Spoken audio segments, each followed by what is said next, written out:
Hello and welcome to another episode of the Best Lifing Show with Be Unique. My name is Julia Brodska and I'm here with the wonderful Emily Saunders today. Hi, Emily. Hello. Great to have you back again. Oh, it's great to be back. I love it here.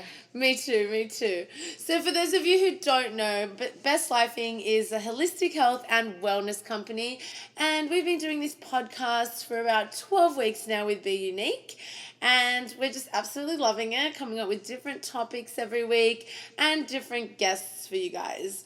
So if you have any topics that you want to request, please let us know in the comments or just write to hello@bestlifing.com. Ooh, I love that idea. Yeah, then we can have more exciting topics and we can do what you guys want to hear. So what have we got on the agenda today, Emily? So today we're talking trauma, but more specifically, how to move past the pain with best lifing. Nice. So we all experience pain in our lives, don't we? Yes. All right, well, let's talk a little bit about that and what you can do when you experience these pains. So let's explain a little bit what trauma is first before we delve in deeply. Absolutely. Right? So basically, it's your body's natural response to a terrible event happening. Immediately after the event, you're in shock, you're in denial, and that's typical. But there are some long-term, reactions too, like flashbacks or strained relationships, and sometimes even physical symptoms like headaches or nausea. Oh yeah, I've definitely had those. So what's some reasons that we could go through trauma? So some different types of trauma. The typical one, a breakup. Yeah, it definitely can be traumatizing. Yeah, it can be very traumatic. It could affect, the way you view relationships, and it could also affect, your guard that you have when you start to date new people. Yeah, exactly. I mean? Putting up a guard, that's definitely not in people's best interest sometimes, I agree. Yeah. Another type of trauma is death. Mm-hmm. That could be very traumatizing for a lot of people. Definitely. Things like a car accident as well. Mm-hmm. Or maybe being a victim of something like a robbery or abuse, things like that. So that's all the types of trauma that we're going to specifically focus on today. But of course, there is plenty more things that can cause, or situations that can cause trauma. Let's talk about a bit of a personal example. What's your personal traumatic story that sticks out to you, Emily? So something that really sticks in my mind for trauma, I think it just happens to stick there because it happened when I was younger, was when my parents got divorced. So I was about 10, and all of a sudden, my parents start sleeping in separate rooms in the house, and I'm just like, what is going on? I don't really understand. And I remember going up to my dad and asking him, Daddy, are you and Mommy getting divorced? And I just remember seeing his face, he was so hurt. But, this whole thing just affected me because, they didn't really talk to me about it. It kind of just happened, and they never really, sat my sister and I down and said, Mommy and Daddy, we still love each other, but we're not going to be together anymore. That's kind of the conversation that you expect when your parents are getting divorced, right? But I didn't get any of that. So for me, that whole situation just, really, fucked me up. Oh, can I say that? Yeah, whatever. I'm sure they've heard it before. So it was just kind of traumatic. I mean, for me, I'm at the point in my life where I've moved past it. And, for myself, I really do believe in love. I really do, feel like I'm going to find that person that's, going to be there for me for the rest of my life. And, this specific event in my life shouldn't or it can't alter, my perception of, what I want for myself. So, yeah, that's really it. What about you, Julia? What kind of personal example do you have for trauma? Mine, it was just before COVID, actually. I was working in Atlanta, and where I'm from, I'm not used to this. So I know in America, this is quite common. While I was out in Atlanta, I used to drive my boss's car, and one day we had a big presentation. There was over 300 people there, and I'd spent weeks and weeks preparing for it. It was one of our best lifing sessions, one of the biggest ones that we were doing. And it was a 2-day session, and this was day one. And for the day, we also organized, film equipment. One of my friends was coming out with cameras and recording the whole thing. And, we had lights in there. We had laptops and all these things in the car. Anyway, had a long day of teaching and then, recording and everything. It was a really full-on, jam-packed day. And we decided to stop for dinner at a sushi restaurant just right across from my house, like 1 minute walk, 1 block. We parked the car right outside the sushi restaurant. It was probably about 7 o'clock at night on a main road. So didn't think anything would happen to it, but we were so exhausted from the day, we left all our stuff in the car. And then what happened was when we came out, the windows were smashed and everything was gone out of the car. There's probably about $7,000 worth of laptops and cameras and gear altogether that was in there. Not to mention the irreplaceable things that, like my course, which I didn't back up on iCloud or anything like that, and also all the footage from the day. So for me, that was really traumatic, like apart from obviously the cost involved and, the value of repairing the car and the things that were in there and the things that I couldn't replace. One of the really like horrible things that I was feeling was I felt really violated. I felt like all this stuff was really taken from me, and it was very scary. I didn't feel safe walking around the streets and being in the house by myself. I started to feel really on edge just from this feeling of being so violated and just having everything like taken from me. So in such a obvious place on a main road at such an early time at night, right outside where we were having dinner, which had we had looked, probably would have seen it happen too. So that was my traumatic recent experience, I would say. Oh, wow. And I mean, everybody handles things differently. I think it's just about then identifying how you feel and really realizing that, yep, you've gone through something traumatic. So one thing traumatic for one person may not be traumatic for another, and, vice versa, obviously. But it's about putting some steps in place. So let's talk about what do we do personally. Emily, what do you do personally to sort of move past, the pain and the experience that has happened? So for me, I know recently I kind of went through a breakup, and in order to like help myself get over it, I did a lot of yoga. I remember texting Julia. I'm like, I'm just gonna do 5 yoga classes today. Like, don't talk to me. I do remember that. Yeah, but I do a lot of yoga. The practice of practicing mindfulness. Mm-hmm. For me, when I'm just like cluttered in the head, is the best thing that I can do for myself, because it really just grounds me and like centers me back to reality, and just as a human being, just like overall makes me feel so much better. Yeah, that's definitely a good one. Mindfulness for sure. Yeah, I also love bubble baths. So I was looking at houses recently, and like one of my biggest qualifications, I realized it has to have a really nice bathtub. Yeah, I just love bubble baths so much. For me, it's like the best me time, and I can sit in there and like just like be happy. I don't know who doesn't love bubbles and some hot water, but it just makes me so happy in there. Definitely a good way to relax, have some candles going as well. Sometimes a glass of wine, not gonna lie. Oh yeah, nice glass of wine for sure. And then something else, I don't know why this helps me, but when I'm decompressing, my favorite thing is to just lay in bed and do absolutely nothing and watch Netflix. Yeah, have a bit of a binge. Why not? Yeah. Get your mind off it. Exactly. It's distracting for your mind, know? And I don't know about what about you? I love those. Well, in the case of that car situation, I just wanted to go surround myself with some good people who had been through what I'd been through. So I actually caught a flight from Atlanta to New York and met up with some girlfriends, and we just spent some time doing nice, healthy things and just accepting and learning from it, and just getting some perspective out there. But aside from that, we did things like go to the gym, yoga as well for sure. We just went for walks and distracted ourselves with the beautiful sights of New York. So that was definitely one thing that I would do.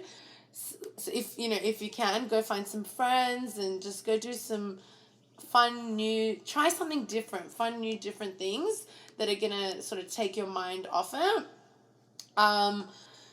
A lot, like one that goes hand in hand with Netflix is reading a book. I like to sit down and just read a book and get into that and zone in. Again, just a nice, easy distraction. I do find that doesn't necessarily, distracting yourself does sort of just postpone dealing with that trauma sometimes. So definitely the mindfulness approach is probably a better way to attack it quicker and just really get zoned into it. And really just understanding if you can't control it, just sitting on it, waiting on the lesson. And I like to do that through meditation, definitely. And then a couple of new things that I've been trying out when, not necessarily in a trauma situation, but just when things are feeling hard or confusing or complicated, or you're dealing with any sort of pain points, is just going out there and trying different forms of, group meditations and seeking out different types of yoga. I've come across Kundalini and Kriya. Yeah, and Kriya as well. So some different types and different strategies that other people are using, and they've been quite powerful in releasing some of those pain points or negative energy or negative thoughts that we sort of hang on to. So that's my kind of tips on moving past pain or trauma and things like that. Really just facing them head on and trying a few different things and distracting yourself in healthy ways, Mm-hmm. Absolutely. All right, Emily, so tell us, what are some things that you definitely shouldn't do when you're going, through a traumatic experience or pain? So, yeah, there's some things that you definitely should avoid after trauma. And, I think one of the biggest things is don't bottle up your feelings. You're going to feel alone and, no one understands you. But at the end of the day, you're not the only one that's ever experienced anything, Other people have gone through things. So don't bottle up your feelings, Strong feelings are natural. Don't be embarrassed about them. Bottling them up can only make it worse, and it can really just damage your health overall. Let yourself talk about what happened, and just tell people how you feel. Even if you're too scared to go see a therapist, talk to your friends about it. Talk to your mom about it. Just say it out loud. Bottling up your feelings is really just gonna hurt you. Yeah, I totally agree with that. Bottling up your feelings is one of the more dangerous things you can do, especially because it holds you back from moving on. Yeah, because, at the end of the day, if you do bottle up your feelings, then one day you're just going to explode. Exactly. That's what ends up always happening, right? We just lose it. Mm-hmm. And then you just go psycho. Yeah. I think something else important that you shouldn't do is, after a trauma, is, take on too much. Being active, it can take your mind off what has happened, but sometimes you just need time to think and go over exactly what happened so that you can, come to terms with it. Take some time, to get back to your old routine and just, focus on yourself for a little bit. There's absolutely nothing wrong with that. Yeah, absolutely. And another big one is don't drink or do drugs to make the pain go away. That's just gonna spiral you down. It's not gonna help you long term. It might put out, the painful memories for a while, or it can block it out for a little bit, but all you're doing is just prolonging yourself coming to terms with what's happened, and then you could potentially be causing yourself a whole new world of problems by really heavily relying on that as the solution. Now, don't get me wrong. There's been times where, for example, with that car accident situation, or when I went through a breakup, mate, I'll get on the drink, I'll have a big night, finish it all off, and then wake up in the morning and go, look, we can't get too hooked on this path. Mm-hmm. We want to make sure that we're focused on finding a healthy way to cope. So absolutely, get it out of your system and, keep it moving. What else would you say? I think something really essential is, don't try to make too many big life changes. Yeah, that's a good one. After going through trauma. Try to put off any big decisions. At this point of your life, your judgment is not going to be at its peak. And you Yeah. might make choices that you're going to regret later. I totally So, agree. you know, take advice from people you trust. You know, Julie and I do that if we're going through something traumatic. She's like, should I do this? I'm like, no, that's a bad idea. Yeah, I love You're being that. crazy. Exactly. This is not the type of situation you want to be doing that. Exactly. And sometimes you just might want to sit on it and wait on the lesson. Just listen to your friends and take their Yeah. advice. I can definitely agree with that one, Emily. Sometimes when you're in the state of, you know, feeling that flustered and in that chaotic those chaotic emotions, I mean, you just make these bad judgments and bad decisions, and yeah, we're good at that, holding each other back and going, listen, That's a bad idea. yeah, let's take a few deep breaths. Let's do some breathing exercises. Yes, that might help a little more. And I always like to say, just sit around, wait on the lesson. There's no rush for anything, you know, just let it all come to you naturally, let it all align in Yeah, the way being that it's there meant for to. each other is just really going to help your Exactly. well-being in general. Yeah, I love that. So what are some other ways, Julia, do you think that you can help people who have been through trauma? Yeah, I love that question. So you got to be there for people. I think that's number one. And by being there, I mean like actually being there. Don't just say, "Oh, I'm here if you need anything." You know, be there for your friends, or the people that you care about. Be available. Put down, you know, something that may be less important to make time for that person, and really go out of your way if you know that they're going through a traumatic experience. Find a way to be there for those people. Sometimes it can just even be helpful to just spend time with that person. You don't necessarily have to talk about it and deal with what's going on then and there. And, you know, this might be helpful if you don't know what to say. But yeah, you can just sit around and have a good time and try and get distracted in a healthy way together. But just make sure that you're there to listen and, you know, visit them as often as you can. Look out for them. Look out for each other. I think that's super important. Mm-hmm. And when you're being there, it's super important to be ready to listen. So, you know, they might want to talk about what happened and you want to actively listen, but don't pressure them to talk if they don't, you know, if they're not ready or they don't feel like talking. Just let them know that they can take it at their own pace, and when they're ready, you're here to listen. Mm. Now, listening is super important. That, you know, we're doing more of the open ears than open mouth, I would say, because I think sometimes, you know, we jump in, and I mean, I do this a lot myself too. We jump in and give all this advice, but sometimes that's not even needed in a situation. Sometimes if they're asking for it, yeah. But in other cases, it could just be they just need someone to talk to and just to let it all out. Right. For me, when I'm listening to someone vent, something I like to think in my head, I was like, all right, is this person looking for comfort or are they looking for solutions right now? Like, do they want me to just sit here and listen and comfort them, or do they actively, like, want me to give their advice? But I think that's just, like, situational. You can kind of gauge where your friend is in that moment and decide for yourself if, you know, what direction that you want to go in. Yeah, I love that. And another thing I've actually seen done before, which I think is really, really helpful, is just asking. If you're not sure and you can't sort of gauge whether they want your advice, just say, would you like some feedback on this? Or, you know, would you like my opinion on it? And ask for permission before you go ahead and give your advice. So that can be really helpful too. Yeah, because sometimes people just want someone to listen to them. Yeah, exactly. You know what I mean? But, like, you can't also pressure them into, you know, venting to you. If they're ready, they'll come out when they're ready. But if not, just sitting next to someone could be super helpful. And just change the vibe. Go for a run or go for a walk out in the city. Just look at the views at the beach, have a swim, whatever. Mm-hmm. Do something productive that's going to be taking their mind off it. And then the next one would be, if they do want help, offer some practical help. So, you know, they might be struggling to look after themselves in a way as well. I know that when I've been in some bad traumatic situations, you know, a long time ago, I struggled to get out of bed and even have a shower. Like, I wasn't looking after myself. I've totally been there. Yeah. You neglect eating, you have no appetite. Exactly. And so that's where, you know, sometimes you do need to help your friend get out of bed, or your family member get out of bed and really start making some changes. Mm-hmm. So just feed them, you know. Yeah, offer some help, maybe clean with something, prepare a meal for them. Just try, you know, do your best to try and get them up and moving and realizing that it's not the end of the world and they can come back from this. It's absolutely possible. It's just a matter of, doing a bit of work to get there.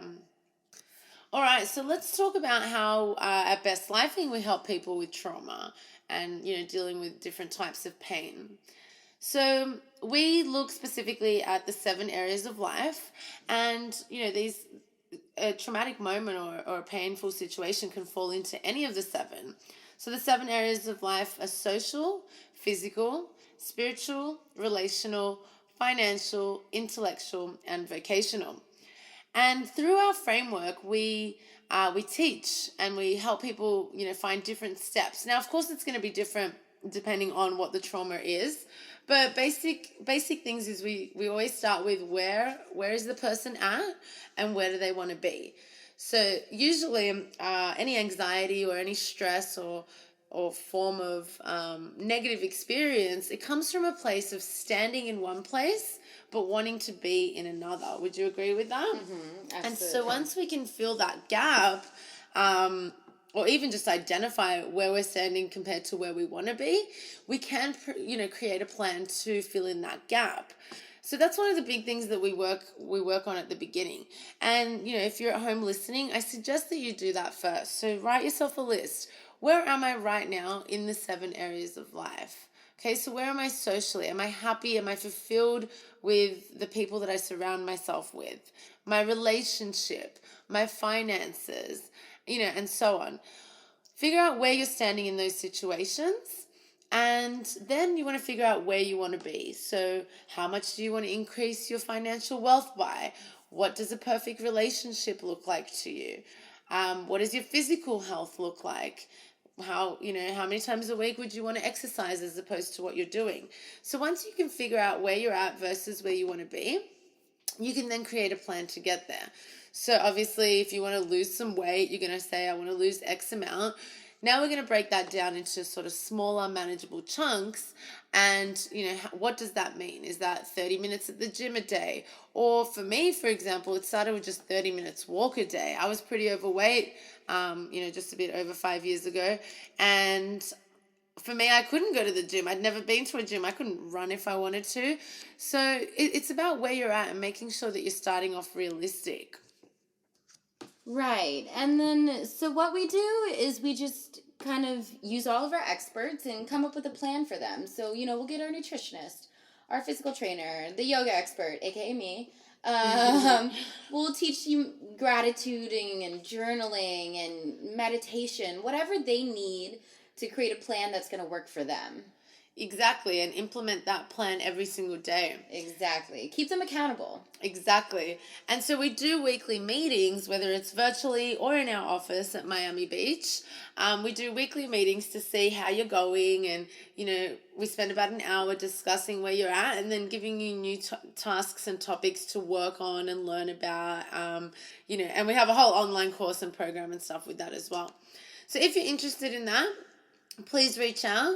Again, you can just email us at hello@bestlifing.com and we can put you on your path to that. Or you can implement some of this stuff at home. Happy to send you a free workbook so you can just follow along and do it yourself if you wanted to do it that way too.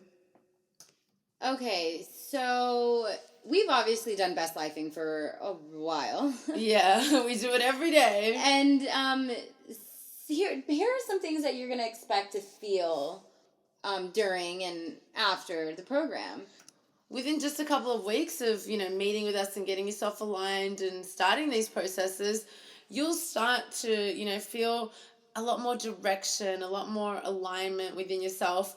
And I do these practices myself every single day. Like just recently, I was going through, a bit of a time where I was in between moving houses and ending a relationship and things like that. And in that time, I really had to zone back in and focus on the basics and start to really do my own best lifing practices, this whole framework again.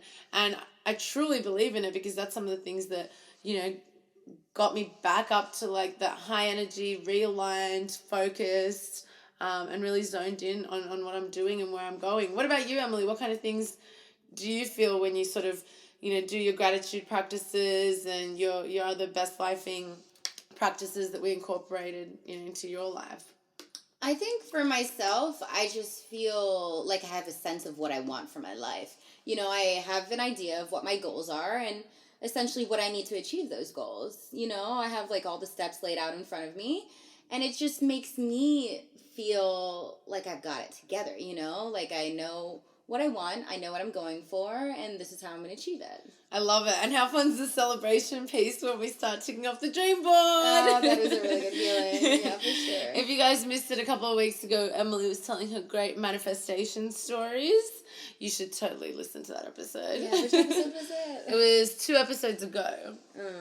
Maybe 3. Oh, yeah, 3. Yeah. All right, guys. So that pretty much brings us to the end of today's episode.